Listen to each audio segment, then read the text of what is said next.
سلام درنو لیدونکو د نن خبري ټولګي ته ښه راغلاست له مینه یوټیوب چینل څخه. ډاکټر عبدالله د بهرنیو چارو سرپرست وزیر محمد حنیف اتمر او د افغان حکومت د مذاکراتي ټیم نور غړي د بین الافغاني خبرو لپاره قطر ته روان شول. عبدالله له رسنیو سره په خبرو کې د بین الافغاني خبرو پیل یو تاریخي فرصت ګڼي او هیله یې څرګنده کړې چې دغه خبرې به روانه جګړه پای ته ورسوي او دا به د یو لوی بدلون پیل شي.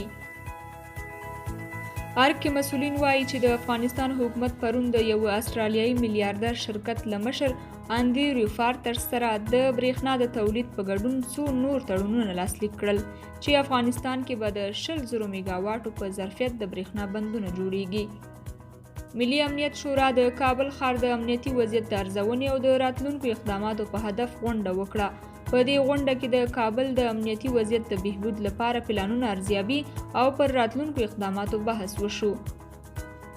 ولسمشر غني چې تېره ورځ یې کابل کې د مارشل فهیم ملي دفاع پوهنتون فارغانو ته خبرې کولې وویل د افغانستان امنیتي او دفاعي ځواکونه د نظام او جمهوریت ساتونکي دي، هیڅ کله به یې پر سر معامله ونه شي.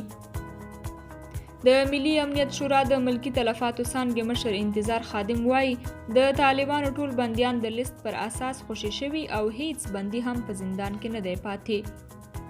د ملي دفاع وزارت مسؤلین وایي تیرو 24 ساعتونو کې په 15 ولایتونو کې 15 طالب وسلوالو ته مرګ ژوبله اړولې چې له ډلې 42 طالب وژل شوي او 23 نور ټپیان شوي دي. ملګرو ملتونو په قطر کې د بین الافغاني خبرو د پیلېدو هرکلی کړی دی. په افغانستان کې د ملګرو ملتونو استازي دیبرا لاینز ویلي چې د افغانستان د خلکو درد او رنځ له ډېرې اوږدې مودې راهیسې دوام لري. د پاکستان پوځ ویلي د پاکستان او افغانستان په پوله دواړو غاړو ته د تشدد پیښې زیاتېدو مطلب دا دی چې د افغانستان د سولې پروسه وځنډول شي.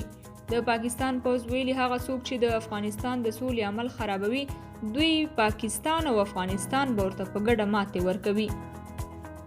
د پیسو د سپینولو او ترهګرو د مالی ملاتړ پر ضد نړیوالې محکمې پاکستان هیواد ته خبرداری ورکړې چې د هغو تورونو چې پر دغه هیواد د ترهګرو په ملاتړ او د تورو پیسو په سپینولو تورن دي باید تر 2 ورځو پورې دي محکمې ته خپل دلایل وړاندې کړي، کنه په تور لیست کې به شامل شي.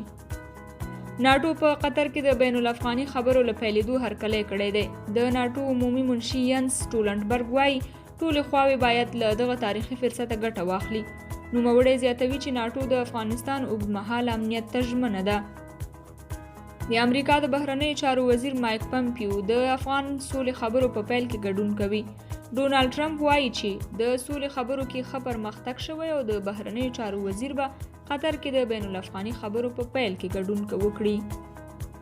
د امریکا ناټو ته ولاړ ډیموکراټ نومان جو بایډن وایي که بریالی شي افغانستان او عراق کې به خپل یو شمېر سرتیري وساتي. د په ټکو دغه سرتیري به په دغو جګړه ځپلو هیوادونو کې له ترهګرۍ سره مبارزه کې مرسته کوي.